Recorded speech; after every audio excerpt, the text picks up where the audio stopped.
Let's rewrite the marriage vows. Do you, dear clueless person, take this equally dear clueless person and promise to stay for life, no matter how unfulfilling it may become? Do you? Did you? We need short-term renewable contracts with updated modifications. And the implication of renewable contract, with the emphasis on renewable, is the acceptance that some things are not worth renewing. That is so much realer than what we are asked to sign on for, life. Take the F out of life. Put it in fuck where it belongs. And what does that leave you with? The lie. I was never one of those people who fell in love. Was it fear of falling? I always describe it as being clitorized. I mean, really, what happens? There is a mutual moment of going for it, and everything and everyone else vanishes for at least 6 months. Suspension of reason. Now life is ruled by seemingly unsatiable desire. All those quirks, which eventually we will dislike intensely in the other person, are oh so adorable, so cute, such a turn-on. Watching the other person licking crumbs off his lips is enough to induce heavy breathing.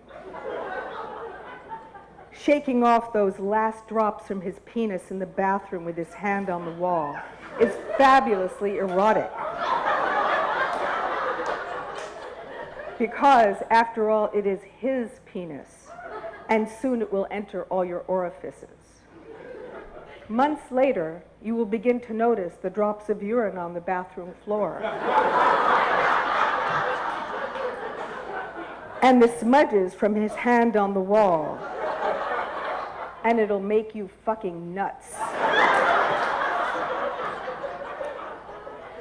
Why is early passion so conducive to strange behavior, such as a tongue in your ear?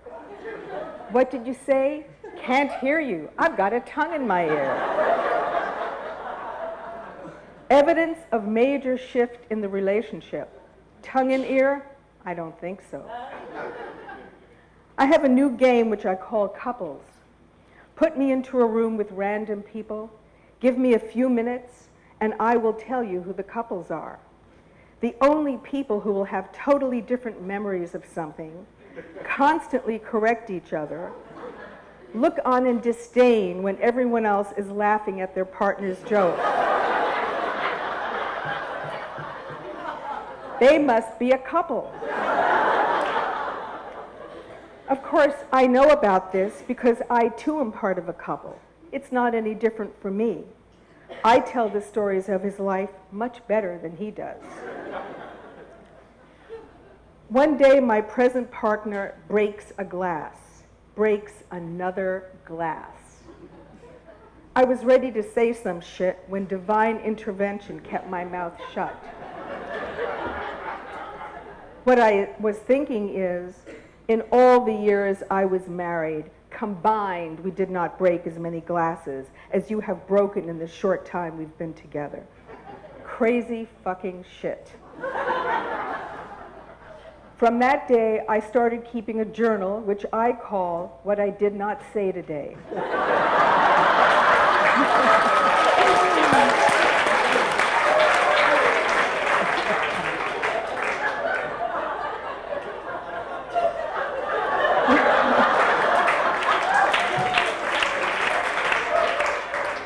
Going from the specific to the general, since I now do not say these things, except sometimes, I can hear the tone of voice I'm not saying it in. I scare myself. Now I sit in toxic silence, not saying shit, but thinking it. I meet my husband Brad when I am 19. We never fall in love in a dramatic way. We just immediately fall in with each other. I am safe with him, and it is so interesting and fun from the very beginning. We are right for each other. There are difficult years, we both have affairs, but throughout it all, we never think of not being together. We always love each other. Brad and I finally get to know each other as adults. We grow up together in our relationship. We were together for 34 years. Music was one of the essential points of connection between us. He was our DJ in residence, and Sundays, our only full day at home together on a regular basis, was so rich with the mix of what he played for us, which I was aware of as the soundtrack of our lives. Brad kept me eternally hip. Brad was a sculptor. He carved stone.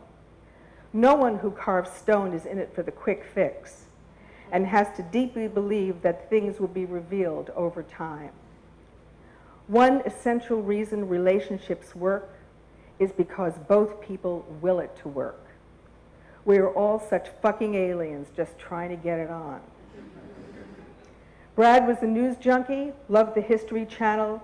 Together we loved the Animal Channel, and our agreement was that on the nights he taught at the university, I was not allowed to complain about anything he wanted to see. I noticed that on those nights, he had a particular affinity for horror movies. We were walking down the stairs to a concert at Asia Society in New York City, 1998, when he has a heart attack and suddenly dies. I am more present at the moment of his death than I had ever been when he was alive. His death gets my full attention the way nothing else ever had. He is 58 years old, I am 54. I enter the realm of the undead. The pull between wherever he was and where life goes on is where I dwell. It is lucky for me that breathing is an automatic reflex, since I do not have the energy to commit to such an exhausting exercise. I discover that death has a life of its own. I become the least neurotic I have ever been, the most clear even though nothing is clear. This is the realest it has ever been. Brad's ashes arrived by Federal Express. My niece signs for this dehydrated version of my husband. Together we wrap him in a t-shirt of a photo of our cat and place him in my closet where he still resides. He will come out of the closet when he's ready, like everybody.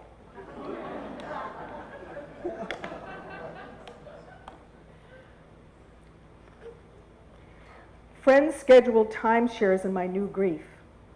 Different people stay with me for almost a month until it begins to feel that I am running a B&B. The emptiness is enormous. Some people I'd previously seen on a regular basis become background, as what I need now is radically redefined. Others who have been more peripheral but now have more to offer become central. Interesting is no longer a criteria. Compassionate and caring is where it's at. An uptown synagogue announces a bereavement group. Even though I never go to synagogue, I am willing and desperate to try anything. Only the rabbi and I show up. He presents me with many statements from the Torah, which we read and discuss. We even review the 10 Commandments. The only ones I have not broken are, I have not killed, nor have I coveted my neighbor's wife.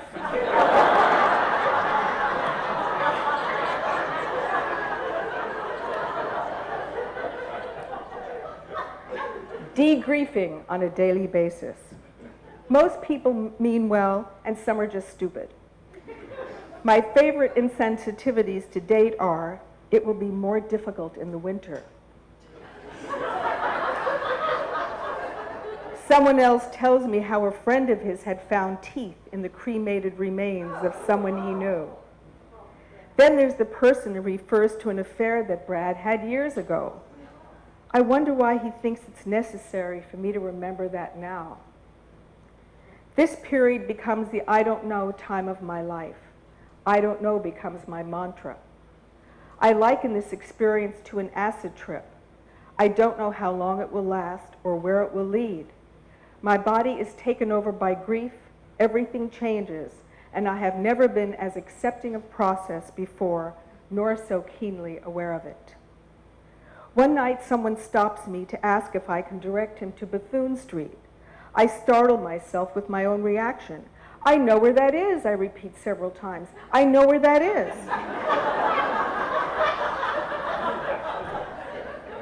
I am so grateful to have been asked something I can answer. My sister says that obviously everyone is asking me the wrong questions. She then includes questions in our conversation such as, so, where is the 42nd Street Library? You see, I still know some things. Eventually, I make certain changes. Brad hated what he calls stuffed furniture, which I call comfortable. I buy a stuffed chair for the bedroom. They say that nothing is forever. That is a lie. Dead is forever. I have been extraordinarily fortunate to have found 2 men on earth who can live with me. No easy task. My new partner and I have been together for 13 years. One night he turns to me and says, well, I guess we should get married. It's working as it is, I say. Okay, he responds. He never brings it up again. Let's face it, we're all just muddling through. No, that's not true.